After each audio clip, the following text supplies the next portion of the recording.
পৃথিবীর যত মানুষ এসেছে সব মানুষগুলো চেয়েছে কল্যাণ, আর একজন মহামানব এসেছিলেন, তিনি চেয়েছেন গোটা বিশ্ব মানবতার কল্যাণ। যিনি কল্যাণ চেয়েছেন তিনি কে? মুহাম্মদ রাসূলুল্লাহ সাল্লাল্লাহু আলাইহি সাল্লাম। কথা ঠিক কিনা বলুন? আল্লাহ নবী পৃথিবীতে আসলেন, এমন একটা ঘরে তিনি জন্ম নিয়েছিলেন, হাদিস শরীফে পাওয়া যায় সেই ঘরের ছাদ ছিল না, একটা ফাঁকা আসমানের নিচে একটা ফাঁকা ঘরে। আমেনা বর্ণনা করেছেন, আমি ঘরে বসে বসে আকাশের তারকাগুলো গুনতাম, দেখতাম কখন চাঁদ ওঠে আর কখন সূর্য ওঠে। তাহলে বোঝা গেল নবী একটা জীর্ণ শীর্ণ ঘরে জন্ম নিয়েছিলেন। নবী যখন পৃথিবীর মুখ দেখেছিলেন তখন সেরা রাত না দিন, রাত না দিন, না রাত না দিন নবীজি জন্ম নিল। গোটা আরব একটা হইচই পড়ে গেল, আব্দুল্লাহর বেটা মুহাম্মাদের জন্ম হয়েছে। আমেনার বাড়ির পাশে ছিল নবীজির ফুপি আম্মা, ফুপি আম্মার বাড়ি। ফুপি আম্মা সংবাদ পাইলেন এতিম বালক মুহাম্মদ পৃথিবীর মুখ দেখেছে। ফুপি আম্মা উম্মে হানি ছুটে আসলেন, তখন আধার কেটে যায়নি। উনি লক্ষ্য করলেন ছোট বালক মুখটা তখন বিড় বিড় বিড় বিড় করে নড়তেছে। ফুপি আম্মা ছোট্ট বালকটারে কোলে নিয়ে দুই গালে দুটো চুমা দিয়ে বললেন, বাজান কি যে বলো তা তো বুঝি না, তুমি ছোট্ট মানুষ কি বলতেছো? কিছুই বুঝলেন না। নবী যখন একটু বড় হয়ে গেল, ফুপি আম্মা তখন বলেছিলেন, ও আব্দুল্লাহর বেটা মুহাম্মদ, জন্মের পরে মুখ বিড় বিড় করে নাড়িয়ে কি বলেছিলে?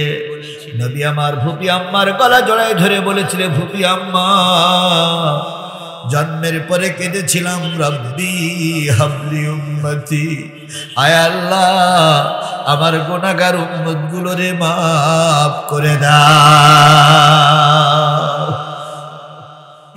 নবী ধর্মের বাণী প্রচার করতে গিয়ে মক্কায় পরিবেশনা না, ছুটে গেলেন মদিনায়, ছুটে গেলেন তায়েফে। তায়েফের মানুষেরা নবীকে রক্তাক্ত করলো। এক পর্যায়ে নবীজির শরীরের পরে ওরা পাথর বর্ষণ করলো। নবীজি 3 দিনের না খাওয়া, কয়দিন? 3 দিনের না খাওয়া মানুষটার রক্তাক্ত করলো। এক পর্যায়ে পাহাড় স্তূপ হয়ে গেল। কাফেরের বাচ্চারা মনে করলো নবী মারা গেছেন, কুতিলা মুহাম্মদ, নবী মারা গেছে।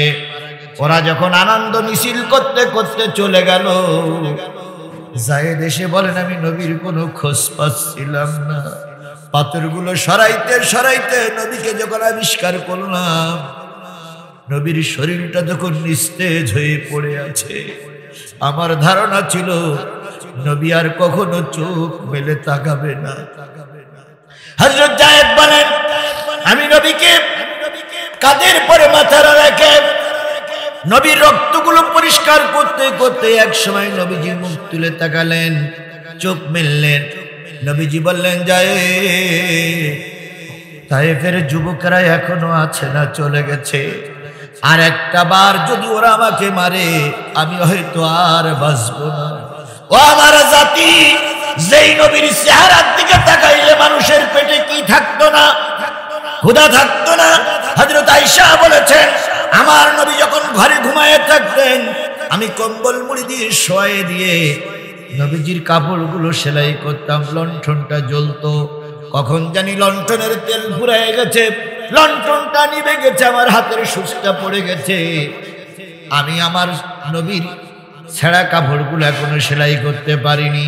কৌতূহল হতে এখন আলো পাবো কই? হযরত আয়েশা বলেছেন, নবীজির চেহারা থেকে কাপড়টা সরাইলে অন্ধকার ঘরে যে আলো হয়েছে, সেই আলোয় আমি আমার হারানো সুজ খুঁজে পেয়েছি। মদিনার নারীরা বলেছে, ঘরে খাবার নাই, বাচ্চারা ক্ষুধায় কাতরাচ্ছে। আমরা চিন্তা ফিকির করে বুদ্ধি করে নবীজির দরবারে পৌঁছায় দিতাম। 2 দিন 3 দিন 4 দিন পরে যে বলতাম, বাজান রে, বাড়িতে খেজুর আর রুটির ব্যবস্থা হয়েছে, চল। বাচ্চাটা নবীর দরবার থেকে এসে মার গালে চুমা দিয়ে বলতাম, রুটি আর খেজুর তুমি আর আব্বু খেয়ে নাও। নবীর চেহারার দিকে তাকাইলে পেটে ক্ষুধা থাকে না। ও আমার জাতি, ওই নবীকে তায়েফে মারি খেতে হয়েছে কিসের জন্য? এই মুসলমান স্পষ্ট করে বলুন, ওই নবীকে তায়েফে মারি খেতে হলো কিসের জন্য? তুমি সেই নবীর উম্মত হয়ে একটা বারের জন্য জেলে যাওয়া লাগে না, একটা বারের জন্য তোমার নামে মামলা হয় না, একটা বারের জন্য তোমার ইনভেস্টমেন্টের আঘাত খাওয়া লাগে না। ধরে নিও রাসূলের কর্ম তোমার কর্ম এক হচ্ছে না, নিশ্চয়ই কোনো জায়গায় কোনো ফাটল তোমার ভিতরে আছে।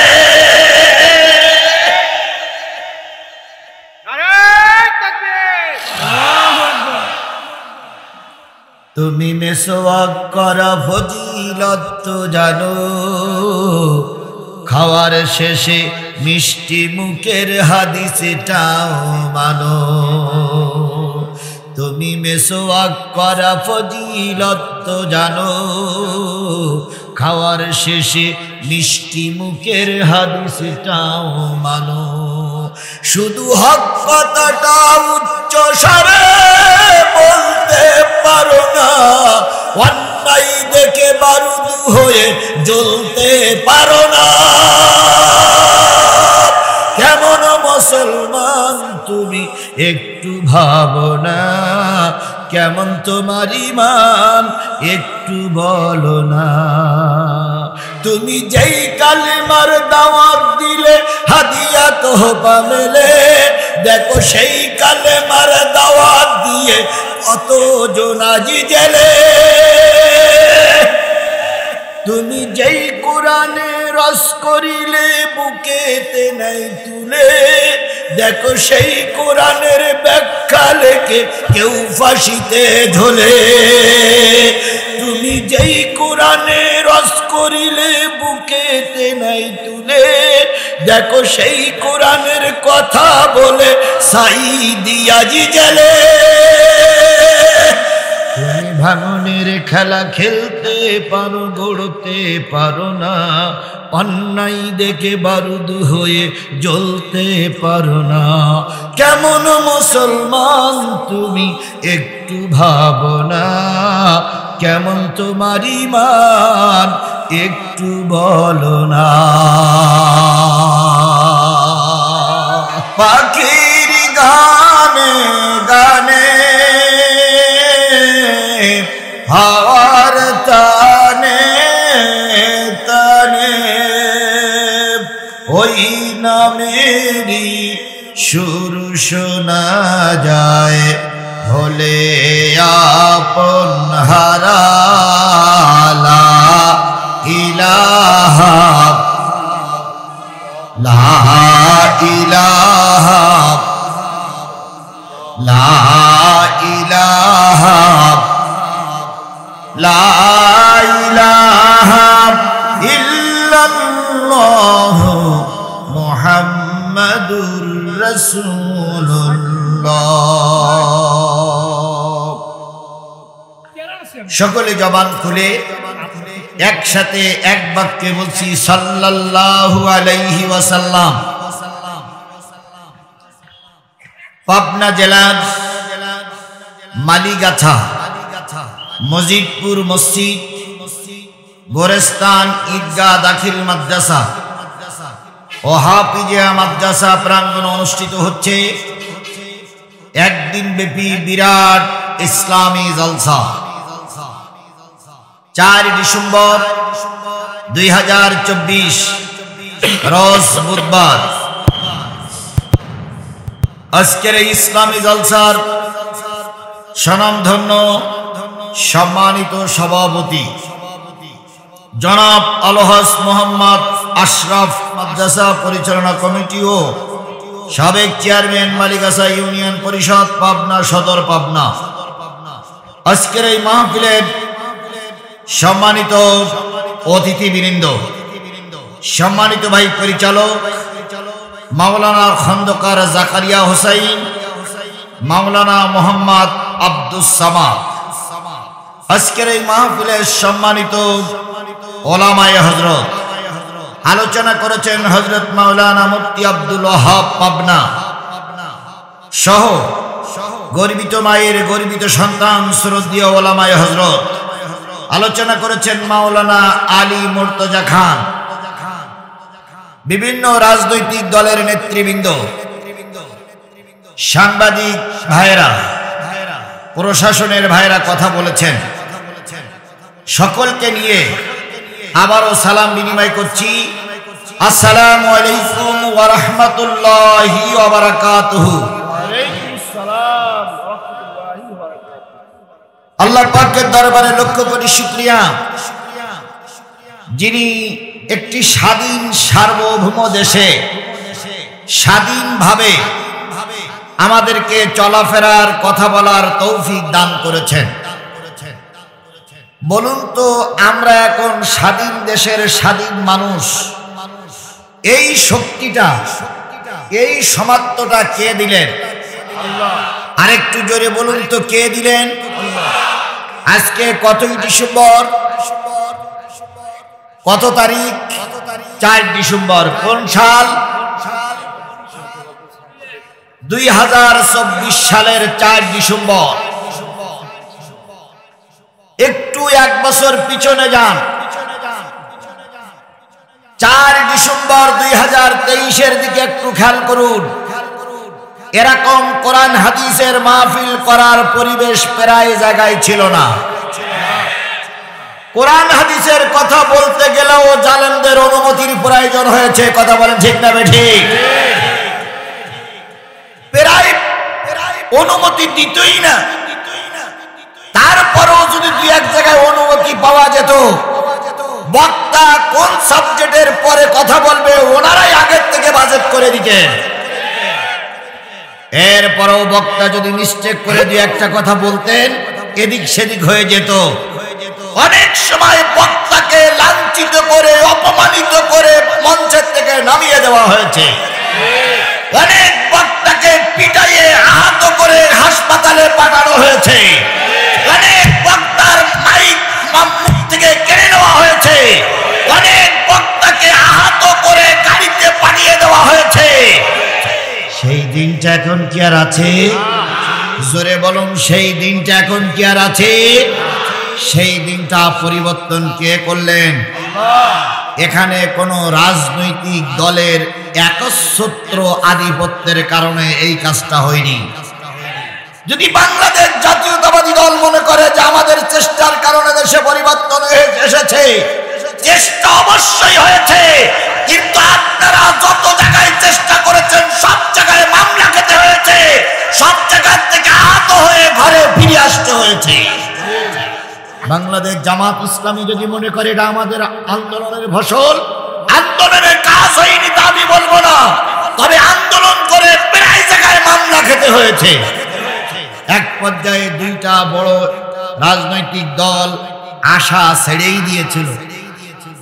তাদের ধারণা ছিল এই ব্যক্তির বাচ্চা না মরা পর্যন্ত এই দেশে আর কোনো কিছুই করা যাবে না। কথা বলেন ঠিক না বেঠিক?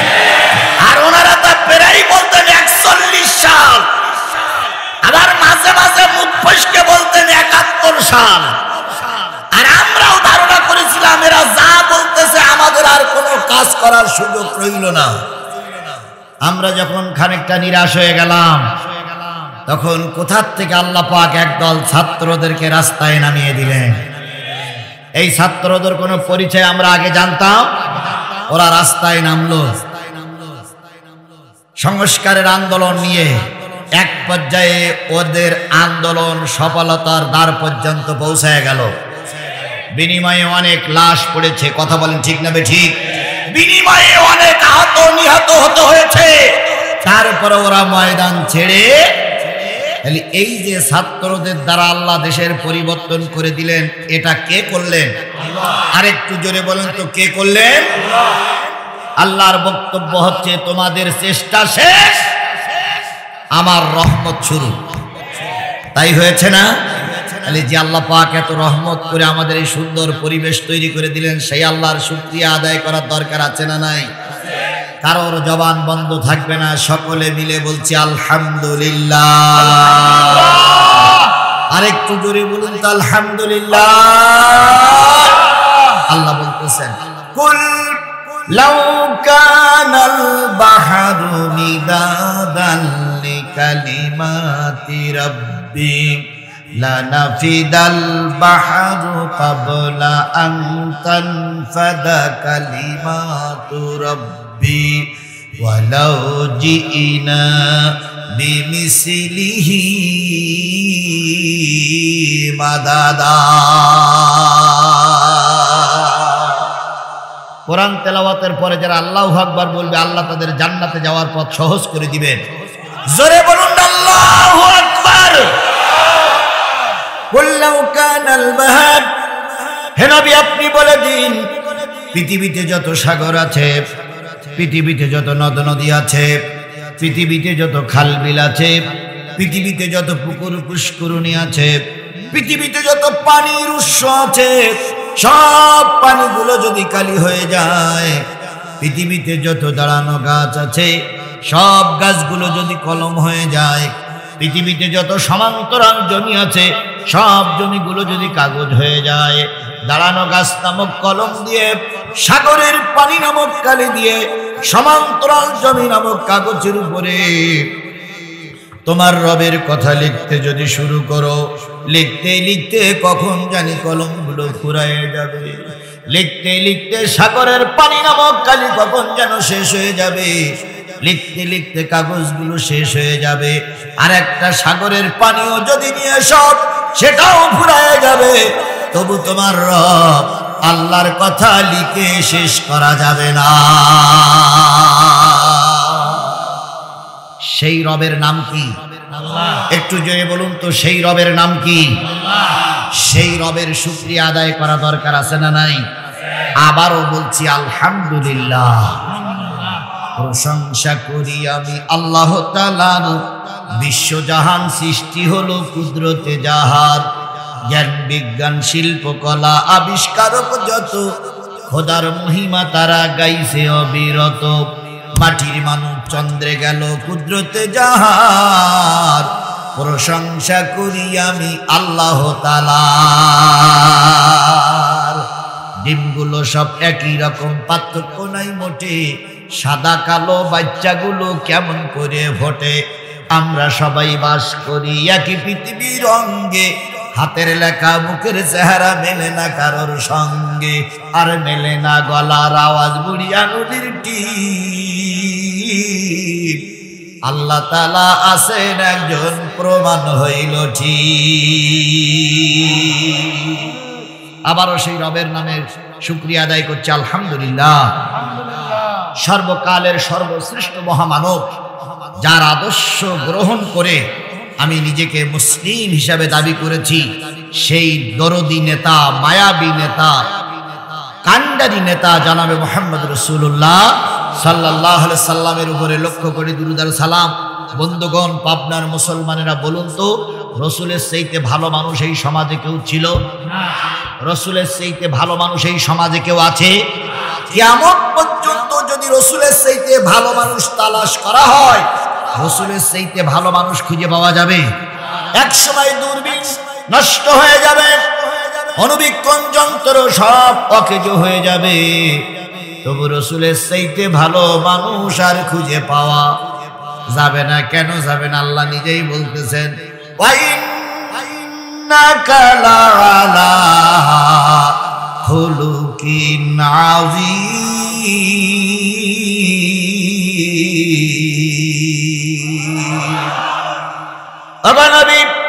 আমি আপনাকে উত্তম চরিত্রের অধিকারী বানাইছি। নবীর চাইতে ভালো মানুষ এই সমাজে আর কেউ ছিল না, তারপরও নবীকে মারি খাওয়া লেগেছে না লাগেনি?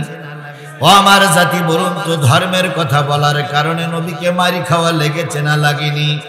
তুমি আর আমি ধর্মের কথা বলবো, নবীজি যে কোরআনের দাওয়াত দিলেন সেই কোরআনের কথা তুমি আর আমি দাওয়াত দেব না, হবে না। তাহলে বোঝা গেল রসুলের দাওয়াত আর তোমার দাওয়াত এক হচ্ছে না। নবীজি কালেমার দাওয়াত দিয়ে জেল খেটেছে না খাটিনি? নবীজি কালেমার দাওয়াত দিয়ে তায়েফে রক্ত দিয়েছে না দেয়নি? নবীজি কালেমার দাওয়াত দিয়ে দেশ ছেড়েছে না ছেড়েনি? তুমি আর আমি সেই একই কালেমার দাওয়াত দেই, তুমি আর আমি একই কালেমা পড়ি। নবীজির জেল হলো, মামলা হলো, রক্ত ঝরলো, আর তোমার আমার বেলায় জেল নাই, মামলা নেই, রক্ত দেওয়া লাগে না। তাহলে বোঝা গেল তোমার কালেমা নবীর কালেমা এক। এক কালেমায় রুটি রুজি আর এক কালেমায় ফাঁসি, এক কালেমায় রুটি রুজি আর এক কালেমায় ফাঁসি। কোন কালেমায় থাকবে তুমি জানাও জগতবাসী। এক কালেমায় রুটি রুজি আর এক কালেমায় ফাঁসি। বলুন তো সারা জীবন নবীজি কাদের জন্য চিন্তা করেছেন? উম্মতের জন্য। পৃথিবীর যত মানুষ এসেছে সব মানুষগুলো চেয়েছে কল্যাণ, আর একজন মহামানব এসেছিলেন, তিনি চেয়েছেন গোটা বিশ্ব মানবতার কল্যাণ। যিনি কল্যাণ চেয়েছেন তিনি কে? মুহাম্মদ রাসূলুল্লাহ সাল্লাল্লাহু আলাইহি সাল্লাম। কথা ঠিক কিনা বলুন? আল্লাহ নবী পৃথিবীতে আসলেন, এমন একটা ঘরে তিনি জন্ম নিয়েছিলেন, হাদিস শরীফে পাওয়া যায় সেই ঘরের ছাদ ছিল না, একটা ফাঁকা, আসমানের নিচে একটা ফাঁকা ঘরে। আমেনা বর্ণনা করেছেন, আমি ঘরে বসে বসে আকাশের তারকাগুলো গুনতাম, দেখতাম কখন চাঁদ ওঠে আর কখন সূর্য ওঠে। তাহলে বোঝা গেল নবী একটা জীর্ণ শীর্ণ ঘরে জন্ম নিয়েছিলেন। নবী যখন পৃথিবীর মুখ দেখেছিলেন তখন সেরা রাত না দিন, রাত না দিন, না রাত না দিন নবীজি জন্ম নিল। গোটা আরব একটা হইচই পড়ে গেল, আব্দুল্লাহর বেটা মুহাম্মাদের জন্ম হয়েছে। আমেনার বাড়ির পাশে ছিল নবীজির ফুপি আম্মা, ফুপি আম্মার বাড়ি। ফুপি আম্মা সংবাদ পাইলেন এতিম বালক মুহাম্মদ পৃথিবীর মুখ দেখেছে। ফুপি আম্মা উম্মে হানি ছুটে আসলেন, তখন আধার কেটে যায়নি। উনি লক্ষ্য করলেন ছোট বালক মুখটা তখন বিড় বিড় বিড় বিড় করে নড়তেছে। ফুপি আম্মা ছোট্ট বালকটারে কোলে নিয়ে দুই গালে দুটো চুমা দিয়ে বললেন, বাজান কি যে বলো তা তো বুঝি না, তুমি ছোট্ট মানুষ কি বলতেছো? কিছুই বুঝলেন না। নবী যখন একটু বড় হয়ে গেল, ফুপি আম্মা তখন বলেছিলেন, ও আব্দুল্লাহর বেটা মুহাম্মদ, জন্মের পরে মুখ বিড় বিড় করে নাড়িয়ে কি বলেছিলে? নবী আমার ফুপি আম্মার গলা জড়ায় ধরে বলেছিলেন, ফুপি আম্মা জন্মের পরে কেঁদেছিলাম, রব্বি হাবলি উম্মতি, আয় আল্লাহ আমার গুনাহগার উম্মতগুলোরে মাফ করে দাও। নবী ধর্মের বাণী প্রচার করতে গিয়ে মক্কায় পরিবেশনা না, ছুটে গেলেন মদিনায়, ছুটে গেলেন তায়েফে। তায়েফের মানুষেরা নবীকে রক্তাক্ত করলো। এক পর্যায়ে নবীজির শরীরের পর ওরা পাথর বর্ষণ করলো। নবীজি 3 দিনের না খাওয়া, কয়দিন? 3 দিনের না খাওয়া মানুষটার রক্তাক্ত করলো। এক পর্যায়ে পাহাড় স্তূপ হয়ে গেল। কাফেরের বাচ্চারা মনে করলো নবী মারা গেছেন, কুতিলা মুহাম্মদ, নবী মারা গেছে। ওরা যখন আনন্দ মিছিল করতে করতে চলে গেল, জায়েদ এসে বলেন, আমি নবীর কোনো খোঁজ পাচ্ছিলাম না। পাথরগুলো সরাইতে সরাইতে নবীকে যখন আবিষ্কার করলাম, নবীর শরীরটা যখন নিস্তেজ হয়ে পড়ে আছে, আমার ধারণা ছিল নবী আর কখনো চোখ মেলে তাকাবে না। হযরত জায়েদ বলেন, আমি নবীকে কাঁধের পরে মাথা রেখে নবীর রক্তগুলো পরিষ্কার করতে করতে এক সময় নবীজি মুখ তুলে তাকালেন, চোখ মেললেন। নবীজি বললেন, জায়েদ, তায়েফের যুবকরা এখনো আছে না চলে গেছে? আর একটা বার যদি ওরা আমাকে মারে আমি হয়তো আর বাঁচব না। ও আমার জাতি, যেই নবীর চেহারার দিকে তাকাইলে মানুষের পেটে কি থাকতো না? ক্ষুধা থাকতো না? হযরত আয়েশা বলেছেন, আমার নবী যখন ঘরে ঘুমায়ে থাকতেন, আমি কম্বল মুড়ি দিয়ে শোয়ে দিয়ে নবীজির কাপড়গুলো সেলাই করতাম। লণ্ঠনটা জ্বলতো, কখন জানি লণ্ঠনের তেল ফুরায় গেছে, লন্ঠনটা নিভে গেছে, আমার হাতের সুচটা পড়ে গেছে। আমি আমার নবীর ছেঁড়া কাপড়গুলো এখনো সেলাই করতে পারিনি। কৌতূহল হতে এখন আলো পাবো কই? হযরত আয়েশা বলেছেন, নবীজির চেহারা থেকে কাপড়টা সরাইলে অন্ধকার ঘরে যে আলো হয়েছে, সেই আলোয় আমি আমার হারানো সুচ খুঁজে পেয়েছি। মদিনার নারীরা বলেছে ঘরে খাবার নাই, বাচ্চারা ক্ষুধায় কাতরাচ্ছে। আমরা চিন্তা ফিকির করে বুদ্ধি করে নবীজির দরবারে পৌঁছায় দিতাম। 2 দিন 3 দিন 4 দিন পরে যে বলতাম, বাজান রে বাড়িতে খেজুর আর রুটির ব্যবস্থা হয়েছে, চল। বাচ্চাটা নবীর দরবার থেকে এসে মার গালে চুমা দিয়ে বলতাম, রুটি আর খেজুর তুমি আর আব্বু খেয়ে নাও। নবীর চেহারার দিকে তাকাইলে পেটে ক্ষুধা থাকে না। ও আমার জাতি, ওই নবীকে তায়েফে মারি খেতে হয়েছে কিসের জন্য? এই মুসলমান স্পষ্ট করে বলুন, ওই নবীকে তায়েফে মারি খেতে হলো কিসের জন্য? তুমি সেই নবীর উম্মত হয়ে একটা বারের জন্য জেলে যাওয়া লাগে না, একটা বারের জন্য তোমার নামে মামলা হয় না, একটা বারের জন্য তোমার ইনভেস্টের আঘাত খাওয়া লাগে না। ধরে নিও রাসূলের কর্ম তোমার কর্ম এক হচ্ছে না, নিশ্চয়ই কোনো জায়গায় কোনো ফাটল তোমার ভিতরে আছে।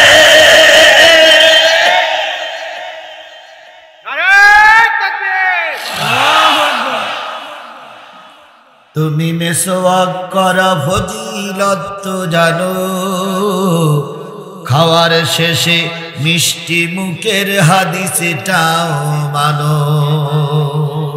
তুমি মেসওয়াক করা ফজিলত তো জানো, খাওয়ার শেষে মিষ্টি মুখের হাদিসটাও মানো। শুধু হক কথাটা উচ্চ স্বরে বলতে পারো না, অন্যায় দেখে বারুদ হয়ে জ্বলতে পারো না।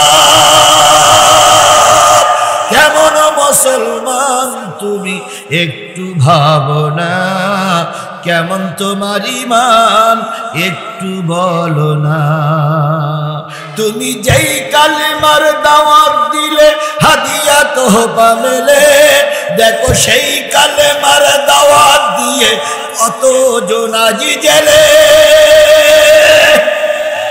তুমি যেই কোরআনে রস করিলে বুকেতে নাই তুলে, দেখো সেই কোরআনের ব্যাখ্যা লেখে কেউ ফাঁসিতে ঝোলে। তুমি যেই কোরআনে রস করিলে বুকেতে নাই তুলে, দেখো সেই কোরআনের কথা বলে সাইদি আজি জেলে। তুমি ভাঙনের খেলা খেলতে পারো, গড়তে পারো না, অন্যায় দেখে বারুদ হয়ে জ্বলতে পারো না। কেমন মুসলমান তুমি একটু ভাবো না, কেমন তোমার ঈমান একটু বলো না।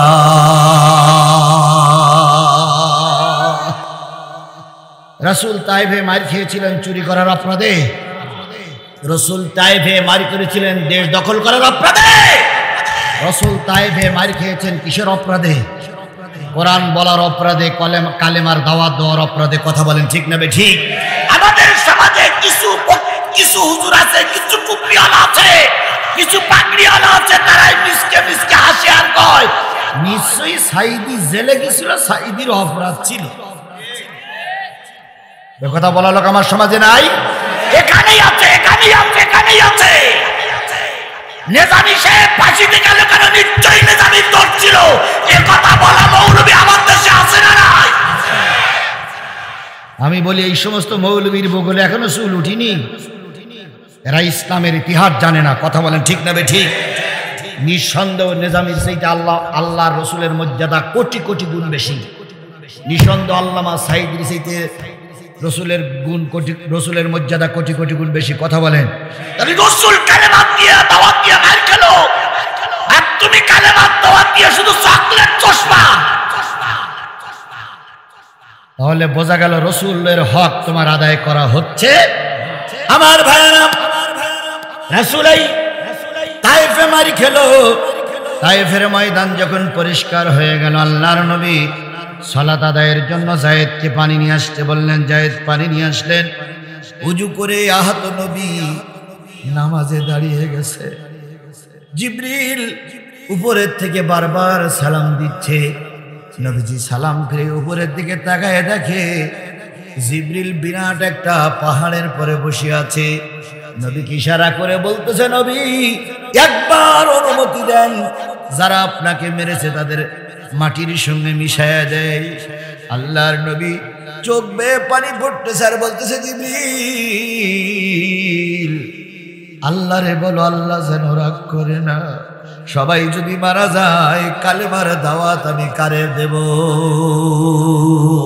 তাহলে বলুন, এত মারি খাওয়ার পরেও নবীজি কাদের কথা ভুলে যান নাই? উম্মতের কথা ভুলে যান নাই। এবার শেষ দিনের কথা ধরুন, কেউ এখনো রোজে মহশরের ময়দানে উঠি নাই। আল্লাহর নবীকে উঠানো হবে। জিবরিল যখন সালাম দিবেন তখন নবীজি বলবেন, মাথা উঁচু করে বলবেন, জিবরিল আল্লাহরে যে বল আমি ময়দানে যাব না, আমার সব উম্মতগুলোরে জাহান্নামে দিয়ে আল্লাহ আমাকে শেষে জান্নাতে দিতে চায়। আল্লাহ নিজেই বলবেন, হাবিব ওহুদে রক্ত দিয়েছো, তায়েফে মারি খেয়েছো, বদরে রক্ত দিয়েছো, আমি আর তোমার চোখের পানি দেখতে চাই না।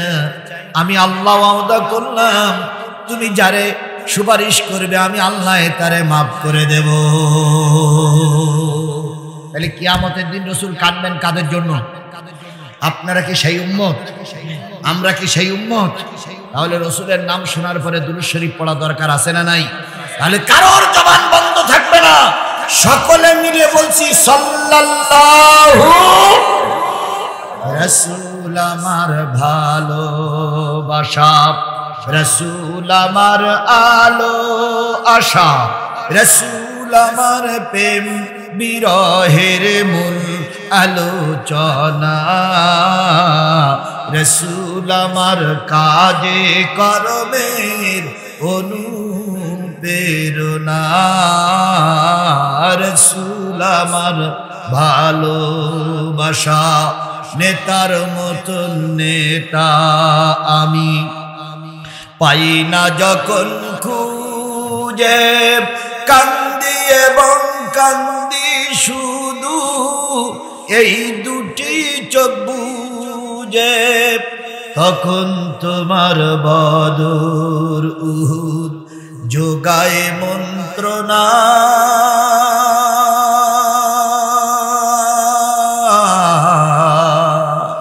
রাসূল আমার কাজে কর্মের অনুপ্রেরণা, রাসূল আমার ভালোবাসা।